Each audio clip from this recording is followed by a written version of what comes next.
not really. To a certain degree, you're on the right track, but my point is that from a perspective of, let's just say, Sarah or a neighbor who who's just probably.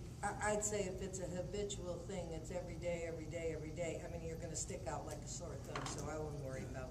And Okay. Sarah, you come through at random times, right?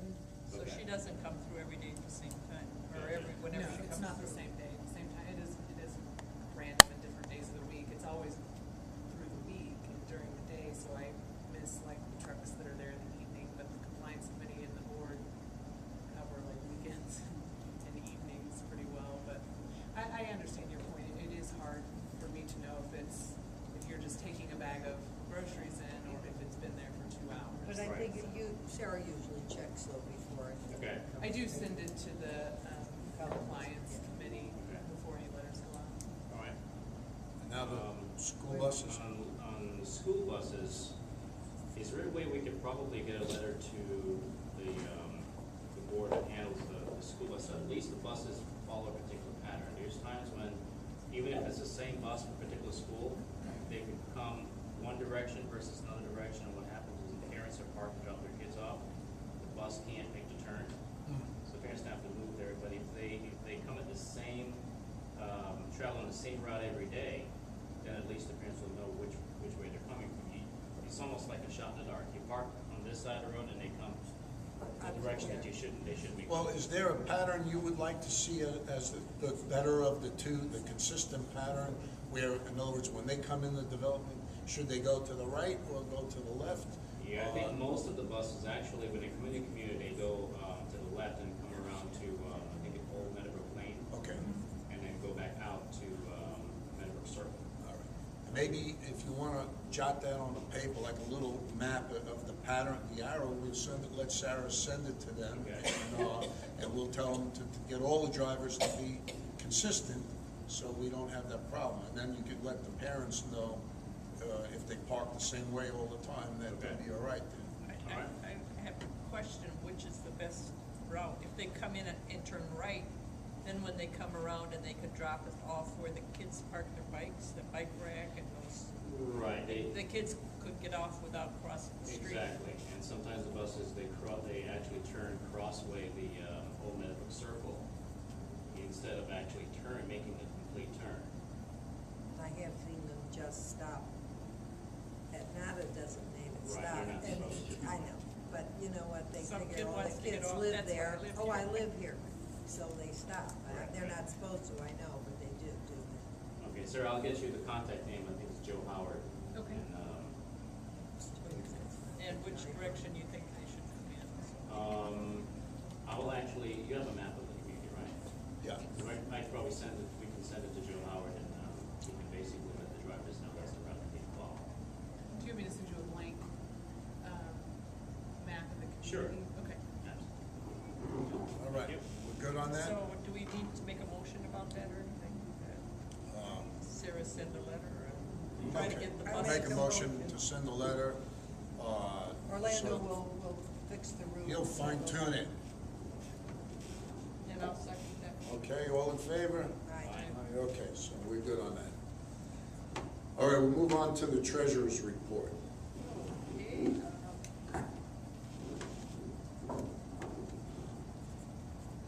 As of the end of August, our August financials, operating expenses continue to be lower than budget by $16,250, primarily due to lower management fees and lower contract services. In addition, we have not booked any bad debt expense this year. We have paid the paving contract out of our pavement reserve and have a small balance left in that account.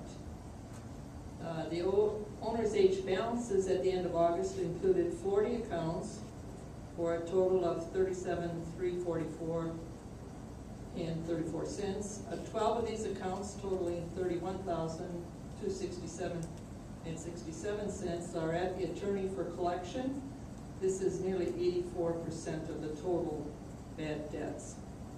5 of the accounts that were on the August 17th H report have been paid in full. 4 accounts owe less than $10 and should be written off. Interest is now being added to all past due accounts as the board requested.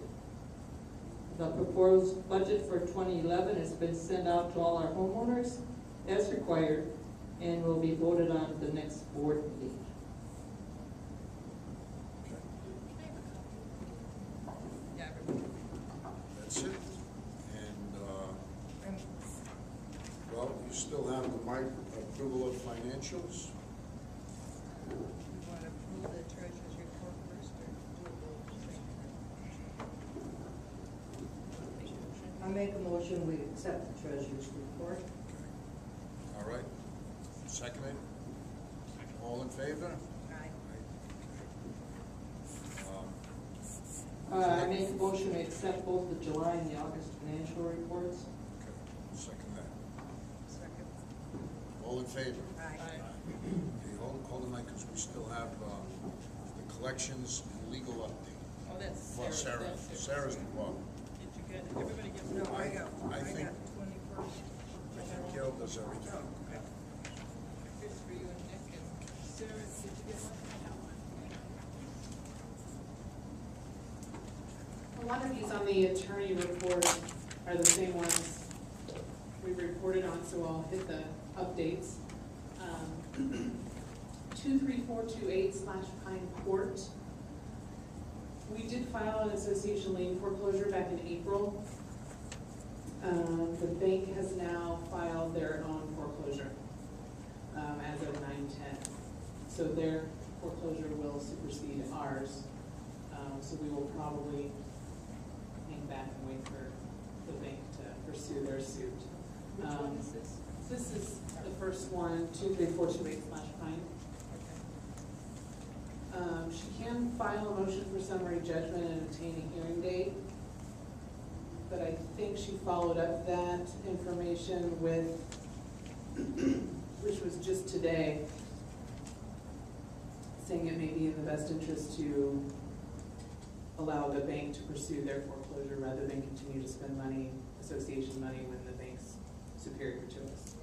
And she has all that ready to go anyway. Right. So if some miracle happens that this doesn't, the bank doesn't foreclose or whatever, and then we could proceed with the other. Yeah, it's still been fine, absolutely. Okay, that would be my thought to tell her just. 4109 Old Meadowbrooks Lane.